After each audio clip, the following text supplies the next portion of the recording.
16 का 11 पढ़ेंगे। तू मुझे जीवन का रास्ता दिखाएगा, तेरे निकट आनंद की भरपूरी है, तेरे दाहिने हाथ में सुख सर्वदा बना रहता है। किसी शायर ने खूब कहा है कि मंजिल तो मिल ही जाएगी, भटकते भटकते ही सही। गुमराह तो वो लोग हैं जो घर से आज तक निकले ही नहीं। परमेश्वर के निकट जो जीवन है हमारा, वो बहुत आनंद का जीवन है, बहुत सुखदायी जीवन है, और प्रभु में जीवन जीना बहुत आनंद का जीवन है। लेकिन इसके साथ एक चेतावनी भी दी गई, क्योंकि शैतान चाहता है कि हमको कब पाप में गिराए, और हमें उसके पाप के चुंगल से बचने के लिए हमें हर समय सचेत रहना। वो चाहता है कि कब हमारे आत्मिक जीवन को खराब कर दे। जब वो हमारे आत्मिक जीवन को खराब करता है तो हमें पता भी नहीं चलता है कि उसकी चालाकियों का, कि कब वो हमारे जीवन में उसकी चालाकी से वो प्रवेश कर लेता है।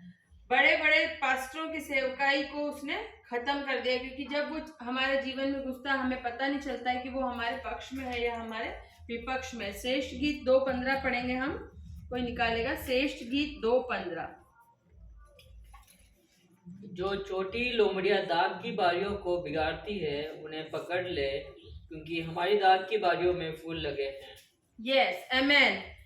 जो छोटी लोमड़ियां दाग की बारी को बिगाड़ती है, उन्हें पकड़ लो, क्योंकि हमारी दाग की बारी में फूल लगे हैं।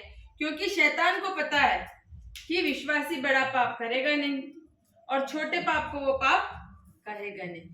शैतान अच्छी तरह जानता है कि एक विश्वासी बड़ा पाप कभी नहीं करेगा, और छोटे पाप को वो पाप कहेगा नहीं। शैतान बहुत होशियार है। मसीह जीवन में हम ये गलती कर बैठते हैं जब पापों को दर्जा देना शुरू कर देते हैं कि ये पहली श्रेणी का पाप है, ये दूसरी श्रेणी का पाप है, ये तीसरी श्रेणी का पाप है। जब हम पापों को दर्जा देना चालू कर देते हैं तो वहां हम गलती कर बैठते हैं, और शैतान इसी खोज में रहता है कि हम किस चीज को पहला दर्जा दे रहे हैं, किसको दूसरा दे रहे हैं। शैतान वही पाप करा करा कर हमारे जीवन में प्रहार करता है। वो हमें प्रलोभन देता है, हमें लालच में फंसाता है कि हम किस चीज के अंदर कमजोर पड़ रहे हैं, मतलब हमारी कमजोरी को वो पकड़ना चाहता है कि हम उसके चुंगल से निकल नहीं पाए, और हमें पता भी नहीं चलता कि वो हमारे पक्ष में है या हमारे विपक्ष में। वो कभी भी हमारे से पाप विरोध में होकर नहीं कराएगा, वो हमेशा हमारे पक्ष में होकर के हमसे पाप करवाता। कभी भी वो हमारे विरोध में नहीं जाएगा, और हमें ऐसा लगेगा कि ये तो हमारे साथ है, सब कुछ ठीक हो रहा है। क्योंकि आपने देखा होगा मत्ती के अंदर जब यीशु मसीह को भूख लगी, मत्ती 5 में देखेंगे, जब यीशु मसीह को भूख लगी तो सबसे पहले उनका वेल विशर बन के कौन आया? 4 देखेंगे, मत्ती 4 के अंदर यीशु की परीक्षा होती। जब आत्मा यीशु को जंगल में ले गया ताकि इब्लीस से उसकी परीक्षा हो, वो 40 दिन और 40 रात भूखा था। लेकिन सबसे पहले वेल विशर बन के शैतान आया, बोला पत्थर दिया बना, रोटियां बना। भूख लगी थी ना, यीशु मसीह को भूख लगी थी, तो बोले पत्थर दिया कि इससे रोटियां बना। पहला कुरिन्थियों में लिखा है कि तुम शैतान की युक्तियों से अनजान न रहो। हम मसीह जीवन जब जीते तो हमें बहुत सचेत होकर जीना पड़ता है, क्योंकि हमें शैतान की युक्तियों से अनजान नहीं रहना है। वो इस ताक में रहता है कि कब हमको फाड़ खाए। उसने बड़े बड़े आराधकों की आराधना खत्म कर दी, बड़े बड़े सेवकों की सेवकाई खत्म कर दी। वो दीमक की तरह एक विशाल वृक्ष को जिस तरह से दीमक खोखला कर देती, उस तरह से वो व्यक्ति को, बड़े बड़े सेवकों का, वो कभी भी बड़ा पाप नहीं कराएगा, लेकिन धीरे धीरे दीमक की तरह वो छोटे छोटे पाप करवा करवा के उनकी सेवकाई खत्म कर दे। जैसे कि एक घटना के बारे में देखा, एक अरबी था, उसे वो ठंड में यात्रा कर रहा था, उसके साथ में ऊंट भी था। तो जब वो ऊंट को ले जा रहा था तो उनको सफर में बहुत थकान हो गई, तो उन्होंने एक जगह अपना तंबू गाड़ा और वहीं पे उन्होंने रेस्ट किया। ठंड बहुत ज्यादा थी, ऊंट को ठंड लगी, तो ऊंट ने कहा मुझे थोड़ा सा जगह दे कि मैं अपना सिर रख लूं। अरबी ने कहा कोई बात नहीं, थोड़ी सी जगह ही तो मांग रहा है सिर रखने की, कोई बात नहीं, मैं थोड़ी जगह दे देता हूँ। उसने थोड़ा सा सिर रख लिया। थोड़ी देर बाद उसने कहा मुझे बहुत ज्यादा ठंड लगी, मुझे अपने हाथ पांव भी रखने थे। तो अरबी ने कहा कोई बात नहीं, हाथ पांव भी रख लेता हूँ, मुझे तो थोड़ी सी जगह चाहिए, मैं सेट हो जाऊंगा। उसने हाथ पैर भी अंदर, थोड़ी देर बाद में उसकी कमर में ठंड लगी, उसने कमर को भी अंदर रख लिया। सुबह उठ के पता चला कि अरबी बाहर और ऊंट अंदर। पता ही नहीं चला कि कब हमारे जीवन में शैतान चालाकी से प्रवेश कर लेता है। जैसे उसके जीवन में अरबी बाहर हो गया और ऊंट पूरा उसके अंदर हो गया। और इसी तरह से आत्मिक जीवन पे प्रहार कर करके शैतान हमारे आत्मिक जीवन को खराब करना शुरू कर दिया। अगर आपने पहली सीढ़ी पर ही बच्चे को रोक दिया कि नहीं बेटा ये गलत है, ये नहीं करना है, कोई गलती अगर बच्चा करता है या बड़ा भी करता है और हमें पहली सीढ़ी पे उसको रोक दिया तो ठीक है। अगर हम ये कह देते कि नहीं बच्चा है, इसे माफ कर दो, इस बार गलती हो गई, अगली बार नहीं करेगा, पहली गलती तो परमेश्वर भी माफ करते हैं, इस तरह के हम साइंटिफिक लॉजिक अगर दे करके रहते तो शैतान उस ताक में रहता है कि कब हमको फाड़ खाए, हमारे आत्मिक जीवन पे वो कब प्रहार कर जाए। वो इस खोज में रहता है, शैतान इस खोज में रहता है कि कब हमको फाड़ खाए, हमारे पवित्र जीवन के खराब कर दे। प्रभु ने भी अपने वचनों में कहा है जागते रहो, प्रार्थना करते रहो, उस घड़ी के विषय में हम नहीं जानते, हम उसके चंगुल में फंस जाए। जैसे आप लोगों ने सब देखा है कि चूहे को पकड़ने के लिए चूहेदानी का प्रयोग किया जाता ना, एक चूहे को पकड़ने के लिए चूहेदानी लगाई जाती है, लेकिन इतिहास गवाह है कि वो चूहा जब चूहेदानी में फंस जाता है तो वो क्या करता है, चूहा चूहेदानी में फंसने के बाद में रोटी को खाने का प्रयास नहीं करता है, वो हमेशा पिंजरे से बाहर निकलने की कोशिश करता है कि मैं किस तरह से पिंजरे से बाहर जाऊं। यही है आपकी डेली प्रेयर लाइफ, ये है आपका फलवंत जीवन, आपकी आराधना, जो कि वो चाहता है कि हम ना करें। आपका फलवंत जीवन, संगति का जीवन, आत्मिक जीवन, इसे देखकर वो धीरे धीरे समाप्त करने की खोज में रहता है। वो दाख की बारी के फूलों को तोड़ता है, क्योंकि फूलों से ही फल लगते हैं, और क्योंकि उसको पता है कि फूल लगेंगे तो फल भी लगेंगे, इसलिए वो हमारे फूलों को खराब कर देता है। उन लोमड़ियों को पकड़ लो, शेष गीत 2:15 में लिखा, उन छोटी लोमड़ियों को पकड़ लो जो दाख की बारी को बिगाड़ती, क्योंकि फूल से फल बनेगा। और हमको परमेश्वर ने कहा है कि तुम बहुत सा फल लाओ, पिता की महिमा इसी से होती है कि तुम बहुत सा फल लाओ। हमें आत्मिक फलों के प्रति सचेत रहना। परमेश्वर ने हमें अलग अलग पास्टर्स को अलग अलग प्रकाशन दिया है, किसी को गीत गाने का, किसी को बजाने का, किसी को उपदेश देने का, किसी को शिक्षा देने का। मतलब हर इंसान को परमेश्वर ने अलग अलग प्रकाशन दिया, वो उसी हिसाब से अपनी सेवकाई को दे रहे हैं। उसी हमारी डेली लाइफ जो है, प्रेयर लाइफ है, वो हमारी खत्म नहीं होनी चाहिए। और शैतान इस खोज में रहता है कि उसको पता है कि विश्वासी तो कभी ठेके पे जाएगा नहीं, कभी ठेके पे जाएगा नहीं खरीदने के लिए, बड़ा पाप करेगा नहीं, इसलिए वो छोटे छोटे पाप करा कर ही हमको, बड़ा पाप करेगा नहीं, विश्वासी कभी ठेके पे जाएगा नहीं। एक बार हमने पादरी साहब से पूछा कि पादरी साहब आपके यहाँ पे चर्च में कोई शराब पी के आएगा तो आप होली कम्युनियन दोगे? पादरी साहब ने कहा नहीं दूंगा, बिल्कुल नहीं दूंगा। उन्होंने कहा कि कोई सिगरेट पी के आ जाए तो आप दोगे? नहीं, बिल्कुल नहीं दूंगा। तो फिर हमने पूछा कि अगर कोई 100 झूठ बोल करके आए तो आप उसे होली कम्युनियन दोगे? तब पास्टर साहब चुप हो गए। पास्टर साहब के पास कोई जवाब ही नहीं, क्योंकि हम क्या करते हैं, पापों को दर्जा देना चालू कर देते हैं, पापों की श्रेणी को दर्जा देना चालू कर देते हैं कि ये छोटा पाप है, ये बड़ा पाप है। और कलीसिया में पहली मृत्यु जब कलीसिया तैयार की, प्रभु यीशु मसीह ने अपने लहू के द्वारा पेंटिकोस के दिन 3000 लोग प्रभु में उद्धार पाने आए। कलीसिया बढ़ने लगी। हम प्रेरितों के काम 5 में पढ़ते हैं हनन्याह सफीरा के बारे में। हम अधिकतर बाइबल में यही पढ़ते हैं कि उन्होंने धन छुपाया। कोई भी निकाल सकता है प्रेरितों के काम एक्ट्स के अंदर चैप्टर नंबर 5, एक्ट्स चैप्टर 5।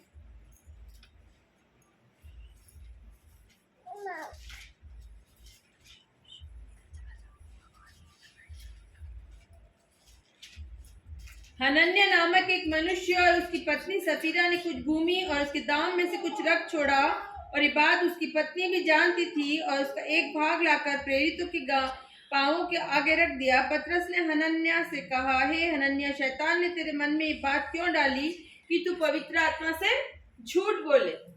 यहाँ पहली मृत्यु आई 3000 लोगों ने जो बपतिस्मा लिया, उसके बाद जो कलीसिया बनी, वो पहली जो गलती करी थी, उन्होंने झूठ कहा। उसने कहा था कि ये सब तो तेरा ही है, और मरने के बाद भी तेरा ही, मतलब बिकने के बाद भी तेरा ही रहता, ये भूमि भी तेरी थी और ये धन भी तेरा ही था, फिर तूने झूठ क्यों बोला? इस झूठ के कारण उनके ऊपर मृत्यु आई। उसकी पत्नी ने भी झूठ बोला, इसलिए मृत्यु आई। बाइबल बताती है कि झूठ बोलने के कारण हुई। पतरस ने कहा, ये धन पहले भी तेरा, अब भी तेरा, ये भूमि पहले भी तेरी, अब भी तेरी थी। लेकिन हम क्या करते हैं? झूठ बोल करके उस पाप को हम हल्के में ले लेते हैं। हम सोचते झूठी तो बोला, छोटा सा, ठीक है।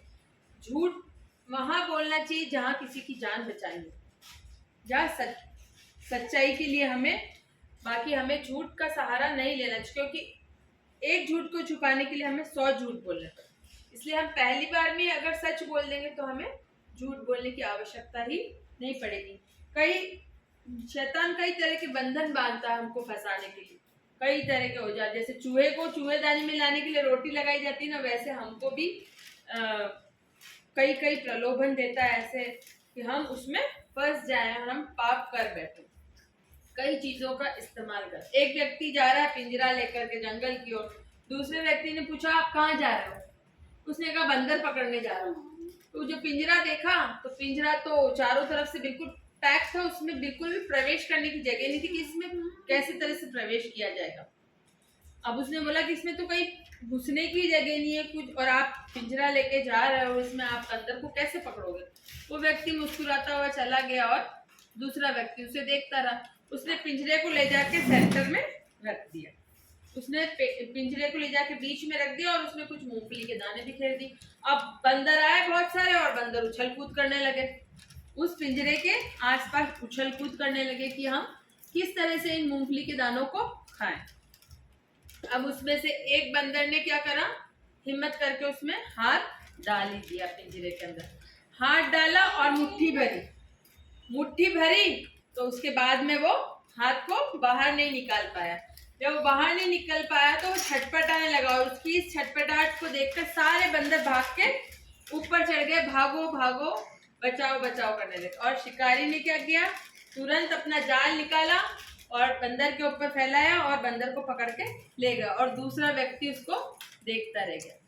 इसी तरह से शैतान भी हमारे को फंसाने की कोशिश करता है। शैतान कई तरकीब लगा रहा है। जिस तरह से परमेश्वर का वचन अति वेग से दौड़ रहा है, उस तरह से शैतान भी अति वेग से दौड़ रहा है कि वो बराबरी करे, प्रभु के वचन को खराब करे, सेवकों की सेवकाई को खत्म करे, किसी तरह से नाश करे, और वो उसकी प्लानिंग चलती रहती है।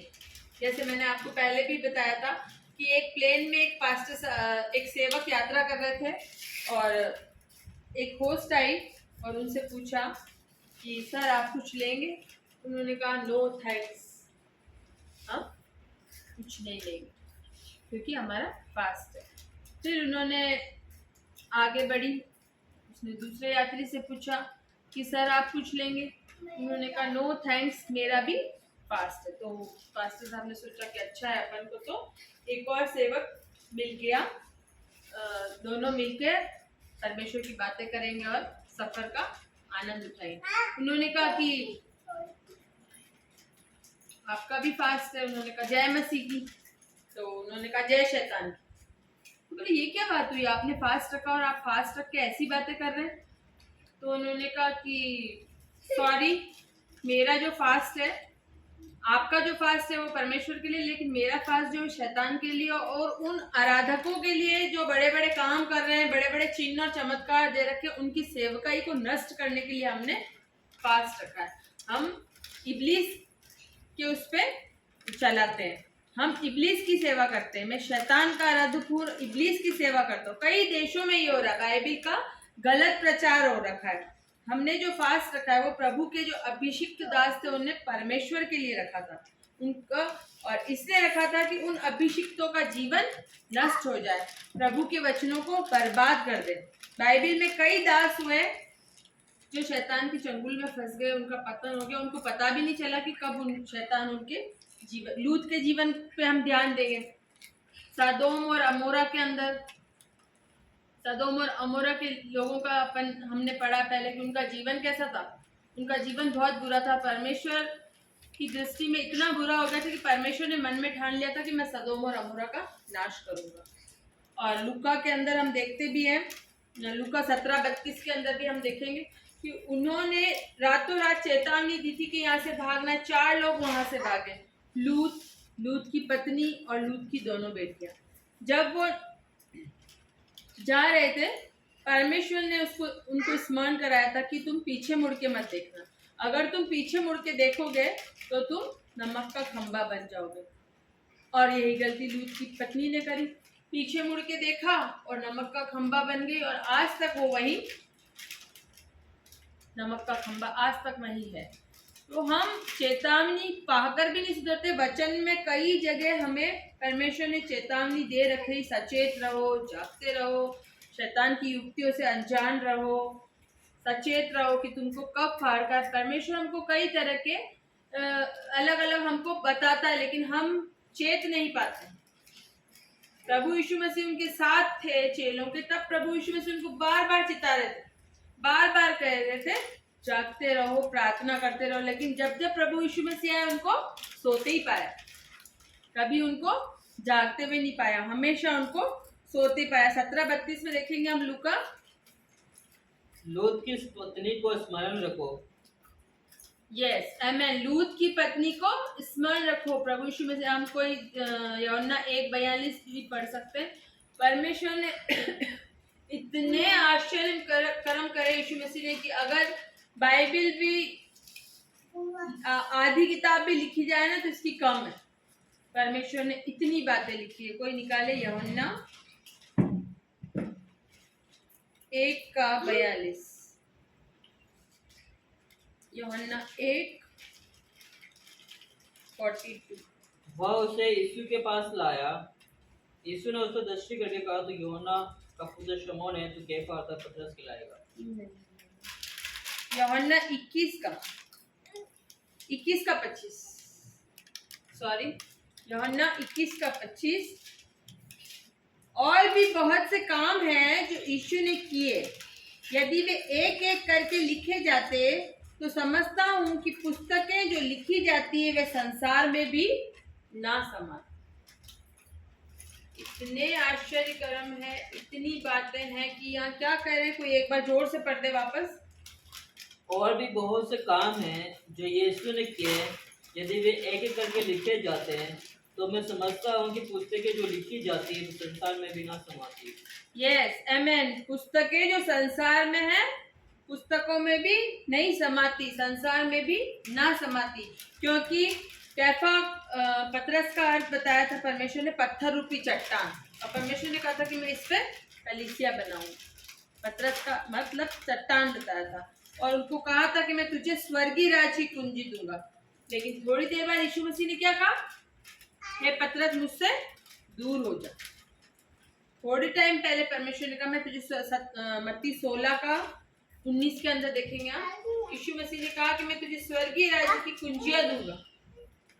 लेकिन थोड़ी देर बाद में प्रभु यीशु मसीह ने कहा, हे पतरस मुझसे दूर हो जा, क्योंकि तू स्वर्गीय बातों पर नहीं मनुष्यों की बातों पर मन लगाता है। पतरस का जीवन धीरे धीरे खराब हो रहा था। मैंने बताया ना, कुछ लोग बाइबल में ऐसे हैं कि कब पाप में उनका पतन हो गया उनको पता भी नहीं चला। उसमें से सबसे पहला मैंने लूत का बताया आपको। पता नहीं चला लूत अब्राहम से कब अलग हो गया, अच्छी अच्छी देखी जगह सदोम अमोरा की पकड़ी और उनका जीवन बर्बाद हो गया। उसके बाद हम पतरस को देख रहे। पतरस को चट्टान बताया प्रभु यीशु मसीह ने। मत्ती 16:19 में क्या लिखा है, मैं तुझे स्वर्ग के राज्य की कुंजियां दूंगा, और जो कुछ तू पृथ्वी पे बांधेगा वह स्वर्ग में बंधेगा, और जो कुछ तू पृथ्वी पे खोलेगा वह स्वर्ग में खुलेगा। यस आमेन, जो तू स्वर्ग में बांधेगा वो, जो तू पृथ्वी पर बांधेगा, जो पृथ्वी में बांधेगा वो स्वर्ग में खुलेगा, और जो स्वर्ग में बांधेगा वो जो पृथ्वी में बांधेगा वो स्वर्ग में बंधेगा, और जो कुछ पृथ्वी में खोलेगा वो स्वर्ग में खुलेगा। यस, आमेन। परमेश्वर ने उसको इतनी सारी अपॉर्चुनिटी दी थी, इतने सारा उसको वैल्यूबल बनाया था, लेकिन उसने क्या करा? उसने सांसारिक बातों पे मन लगाया, प्रभु यीशु मसीह की बातों पे मन नहीं लगाकर उसने मनुष्यों की बातों पे मन लगाया। हम यहूदा इस्करियोती के बारे में देखते हैं। यहूदा इस्करियोती जो प्रभु यीशु मसीह के संग संग रहता था, यीशु मसीह के संग संग रहने के बाद भी यीशु मसीह की शिक्षाओं का 1% भी उसके जीवन पे असर नहीं हुआ। अगर उसके 1% भी उसके जीवन पे असर होता तो वो ऐसे नहीं करता। यीशु उसके सामने कई चिन्ह चमत्कार किए थे, उन सबका वो गवाह था, फिर भी उसका 1% भी उस पर उद्धार सभी व्यक्तियों के लिए, उद्धार हमारे जीवन में सभी व्यक्तियों के लिए होता है, लेकिन परिवर्तन भी सभी व्यक्तियों के लिए। जिस तरह से उद्धार सभी व्यक्तियों के लिए है, उसी तरह से परिवर्तन भी सभी के लिए है। अपना जीवन प्रभु को सौंपना पड़ेगा। पतरस को कहा था तुझ पर कलीसिया बनाऊंगा, मरकुस 14:31। प्रभु यीशु मसीह ने कहा था मैं तुझ पे कलीसिया बनाऊंगा, और जोर देकर कहा मुझे तेरे साथ मरना पड़े तो अभी मैं मरूंगा। पतरस ने क्या कहा था? मुझे तेरे साथ मरना पड़े तो अभी मैं मरूंगा। और मुर्गे के बांग देने से पहले 3 बार उसने प्रभु यीशु मसीह का इनकार कर दिया, मैं जानता ही नहीं। और सब ने, पतरस के साथ साथ सब ने कहा कि हम तेरे साथ हैं, लेकिन उसका स्टेटमेंट बदल गया। मुर्गे के बांग देने से पहले तू मेरा 3 बार इनकार करेगा, प्रभु यीशु मसीह ने कहा, और उसने ऐसा ही किया। मरकुस 14:31।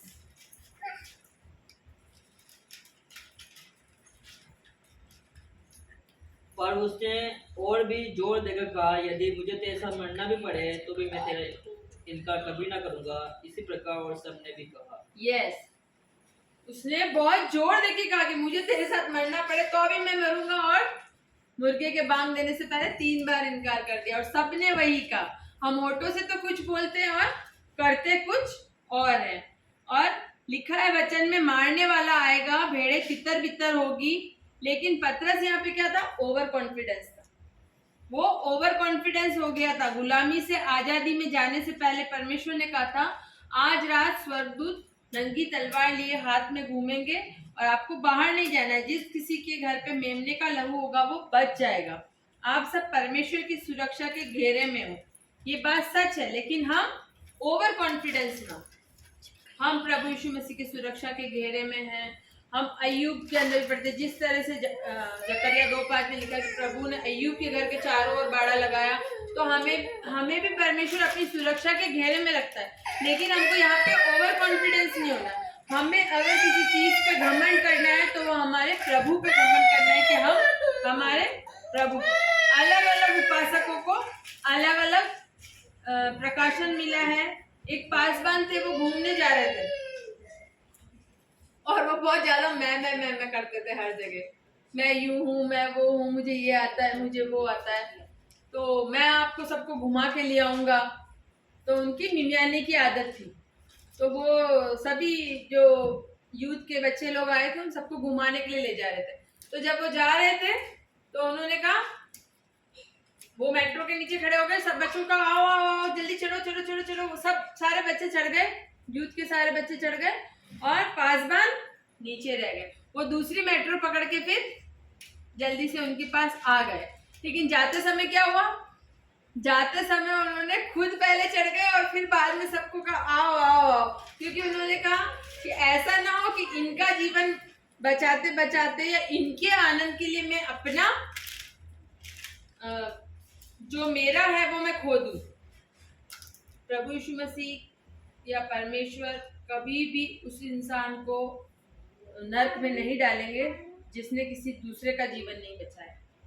नर्क में वही व्यक्ति जाएगा जिसने अपना खुद का जीवन नहीं बचाया। सबसे पहले हम अपना खुद का जीवन बचाएं, तभी हम दूसरे के जीवन को बचा सकते हैं। इसीलिए आदम के जीवन में पतन हुआ। आदम से पूछा तुमने फल खाया? उसने कहा मैडम ने खिलाया। तो पाप में कब पतन हो गया? झूठ बोला, यहां से ही झूठ चालू हो गया था।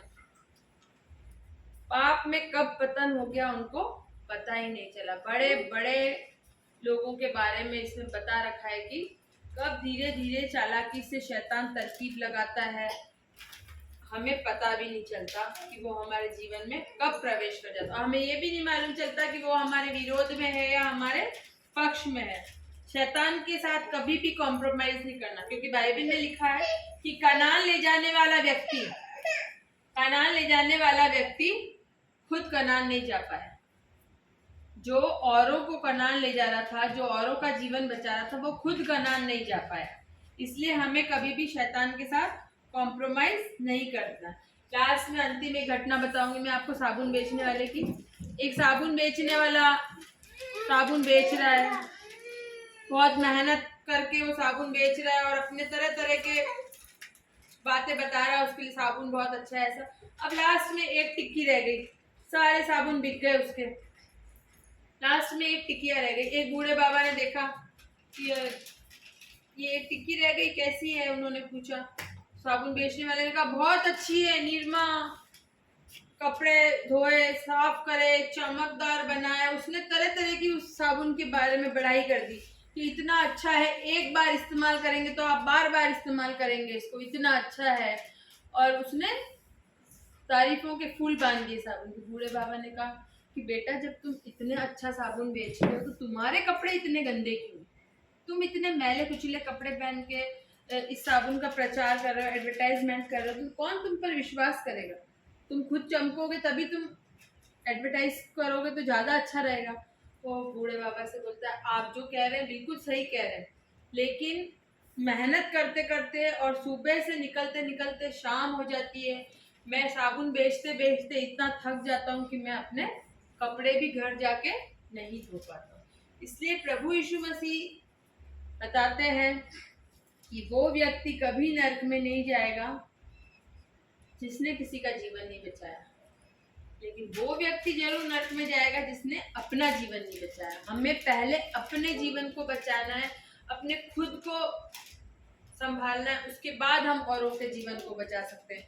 जिस तरह से पास्टर साहब ने सोचा कि मैं दूसरों को आओ आओ घुमाने ले चलूं, दूसरों का जीवन बचाने में लगा हूं, लेकिन मैं अपने जीवन को नहीं बचा पाऊंगा, इसलिए भैया मैं पहले चढ़ जाता हूं, तुम लोग आते रहना।